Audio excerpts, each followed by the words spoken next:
ब्रह्माद्यस्य यतः। तो ब्रह्म सूत्र के इस द्वितीय सूत्र से ही श्रीमद् भागवत का शुभारंभ हुआ और इससे व्यास जी ने संकेत दिया कि श्रीमद् भागवत क्या है। बोले ब्रह्म सूत्र की व्याख्या है। मंत्रों में जो बात बहुत विस्तार से कही गई है वही बात व्यास जी महाराज ने ब्रह्म सूत्र में थोड़े से शब्दों में व्यक्त की है। जन्माद्यस्य यतः, मतलब अस्य विश्वस्य यतः यस्मात् जन्म स्थिति भंगा भवन्ति तस्मै।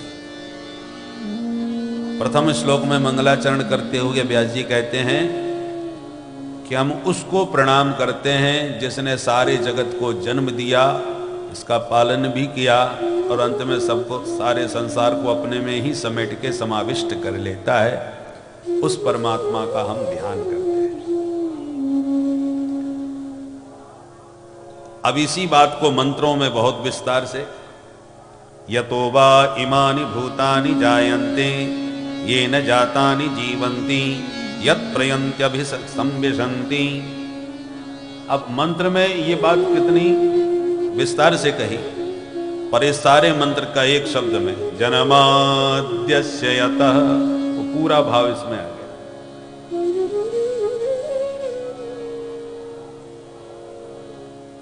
किसी ने पूछा व्यास जी महाराज, तो क्या आप सांख्यों की प्रकृति का ध्यान कर रहे हैं? बोले नहीं नहीं, प्रकृति तो जड़ है। तो फिर आप किसका ध्यान कर रहे हैं? लक्षण वो बताना चाहिए जो अन्य में न जावे। किसी ने कहा गाय किसे कहते हैं? किसी ने गाय का लक्षण बता दिया, बोले गच्छति ति गौ, जो चल रही है वो गाय है। तो केवल गाय ही चलती है क्या? भैंस बकरी भेड़ नहीं चलती क्या? तो ये लक्षण तो सब में जा रहा है। तो गच्छति ति गौ कह करके गाय में ही वो लक्षण में नहीं बल्कि बहुतों में जा रहा है। कि यदि कोई कहे सींग वाली गाय होती है तो सींग तो भैंस के भी होते हैं। लक्षण वो दे के अन्य में न जाए, वो लक्षण सही है। बोले सासनाकवत, जिसके गले में गल कंबल हो वो गाय है। जिसका ककुद निकला हुआ हो, ककुद माने गाय की पीठ पर वो निकला रहते ना, वृषभ के भी रहता है। शुद्ध गाय वही होती है, जर्सी में वो नहीं होता। जर्सी की पीठ पर ककुद नहीं होता। राम जी के एक पूर्वज हुए हैं, राम जी के पूर्वज, उन्होंने युद्ध में इंद्र को वृषभ बना के उसके ऊपर बैठ करके युद्ध किया था। तो ककुद कहते हैं जो पीठ पर निकला रहता है वृषभ के, उस पर बैठ करके उन्होंने युद्ध किया, इसलिए उनका नाम पड़ गया ककुत्स। ककुत पर बैठने वाले, काकुत्स। तो जिस गाय के ककुद निकला हो, गल कंबल हो, वो ही शुद्ध पवित्र गाय मानी जाती है। अब ये लक्षण गाय में स्पष्ट है। तो किसी ने कहा आपने जो कहा कि हम उसका ध्यान करते हैं जिसने संसार को बनाया, स्थित किया, अंत में विलीन कर लिया अपने आप में, तो ये लक्षण तो प्रकृति में भी जा रहा है। सांख्यवादियों के अनुसार ये सारे लक्षण प्रकृति के हैं। तो बोले नहीं, प्रकृति का हम ध्यान नहीं कर रहे। तो अभिज्ञ स्वराट, हम उसका ध्यान कर रहे हैं जो सर्वज्ञ है, परम चैतन्य है, अस्वक प्रकाश है, जिसने सारे संसार को बनाया, उसमें प्रविष्ट हुआ और उससे पृथक भी है। अन्वयात इतरतः, जन्माद्यस्य यतोन्वयादितरतः। उस परमात्मा ने ये संसार बनाया और इस संसार में वह अनुगत भी है और उससे इतर भी है, माने अलग भी है। इसको कहते हैं अन्वय व्यतिरेक। अब दृष्टांत से देखिए,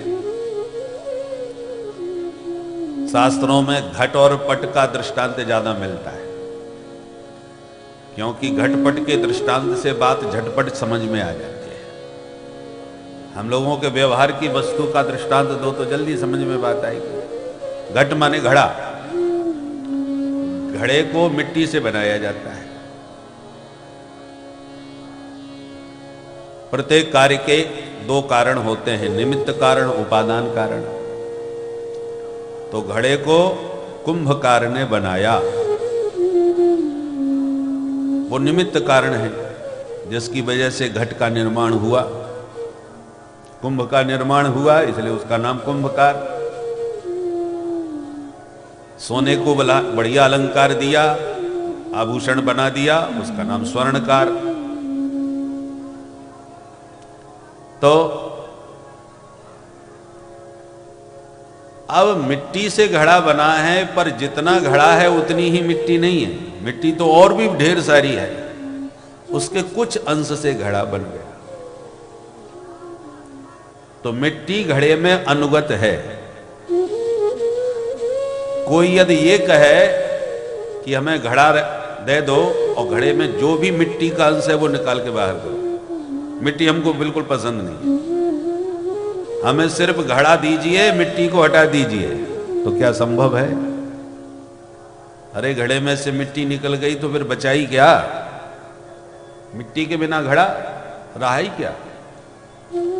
किंतु यदि कोई ये कहे कि घड़ा को हटा दो और मिट्टी को रहने दो, तो ये संभव है। उठा के पटक दो, घड़ा खत्म, मिट्टी रह गई।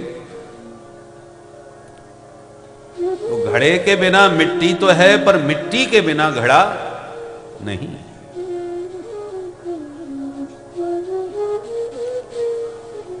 क्योंकि मिट्टी घड़े में भी है और घड़े से अलग भी है, अन्वय भी है और व्यतिरिक्त भी।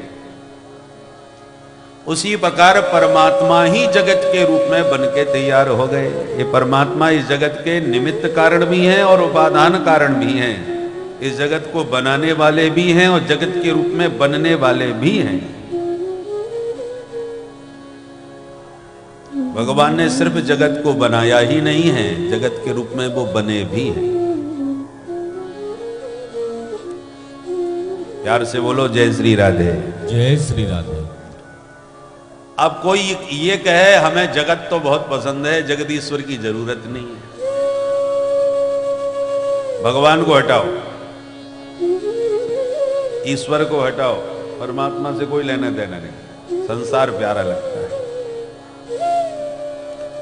तो यदि ईश्वर को हटाने के बाद जगत में कुछ बचेगा क्या? क्योंकि जगत के रूप में वो जगन्नाथ ही तो प्रकट हुआ है, वो अलग थोड़ी है जगत से। अब और भी दृष्टांतों से समझो। कोई कहे हमें किवाड़ तो चाहिए पर लकड़ी बिल्कुल नहीं। अरे लकड़ी का ही तो किवाड़ है, तुम उसे किवाड़ के रूप में देख रहे हो, हम उसको लकड़ी की दृष्टि से देख रहे हैं। तुम मटके को घड़े के नाम से देख रहे हो, हम उसे मिट्टी के रूप में देख रहे हैं। तुम इस स्वर्णाभूषण को हार के रूप में देख रहे हो, हम सोने के रूप में देख रहे हैं। तुम कुल्हाड़ी को कुल्हाड़ी की दृष्टि से देख रहे हो, हम उसको लोहे की दृष्टि से देख रहे हैं। अब तुम कुल्हाड़ी कहो, चमीटा कहो, चाकू कहो, तवा कहो, ये सब लोहे के ही हैं, पर हमारी दृष्टि में तो लोहे के अलावा कुछ नहीं है। तुम उसको किवाड़ कहो, कुर्सी कहो, मेज कहो, टेबल कहो, परंतु हमें तो लकड़ी के अलावा कुछ और अन्य वस्तु नजर नहीं आती। तुम उसे कुल्हड़ कहो, सकोरा कहो, दीपक कहो या घड़ा कहो, पर हमारी दृष्टि में मिट्टी के अलावा वो कुछ भी नहीं है। अब दृष्टिकोण अलग अलग है। नाम और रूप आकार देने के बाद प्राप्त हो जाते हैं, परंतु यदि वह नाम रूप हटा दिया जाए तो निराकार रूप में मिट्टी के अलावा मृत्तिकेव सत्यम, मिट्टी के